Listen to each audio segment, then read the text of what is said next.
যুক্তরাষ্ট্র 18 দিনের সমঝোতা স্মারকের শর্ত মেনে চললে ইরানও তার সব প্রতিশ্রুতি রক্ষা করবে বলে জানিয়েছেন দেশটির প্রেসিডেন্ট মাসুদ পেজেশকিয়ান।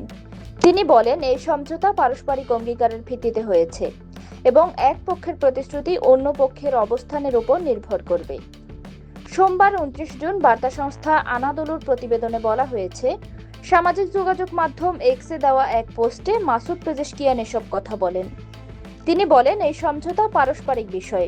যুক্তরাষ্ট্র যদি সমঝোতা স্মারকের প্রতি প্রতিশ্রুতিবদ্ধ থাকে, তাহলে আমরাও আমাদের প্রতিশ্রুতি পূরণ করব। তিনি আরও বলেন, অযৌক্তিক বক্তব্য ও হুমকির বিষয়ে ইরানের অবস্থান যুক্তিবোধ, সিদ্ধান্ত গ্রহণে মানবিক মর্যাদা এবং প্রয়োজন হলে দৃঢ় ও নির্ভীকভাবে পদক্ষেপ নেওয়ার নীতির উপর ভিত্তি করে গড়ে উঠেছে। পেজেশকিয়ানের কাছ থেকে এ মন্তব্য এসেছে এমন এক সময় যখন গত 18 জুন ইসলামাবাদে স্বাক্ষরিত সমঝোতা স্মারক বাস্তবায়ন নিয়ে আলোচনা চলছে।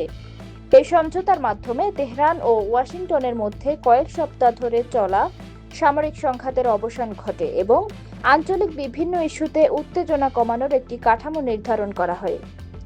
সমঝোতা স্মারকে হরমুজ প্রণালীর সামুদ্রিক নিরাপত্তা, তেল রপ্তানি এবং ইরানের জব্দ করা সম্পদ ছাড়ের মতো বিষয় অন্তর্ভুক্ত রয়েছে। তবে আরও বিস্তৃত ইস্যুতে ভবিষ্যৎ আলোচনার সমঝোতার প্রাথমিক ধারাগুলো বাস্তবায়নের উপর নির্ভর করবে। ইরানের কর্মকর্তারা বারবার জোর দিয়ে বলেছেন, এই সমঝোতা পারস্পরিক অঙ্গীকারের ভিত্তিতে হয়েছে।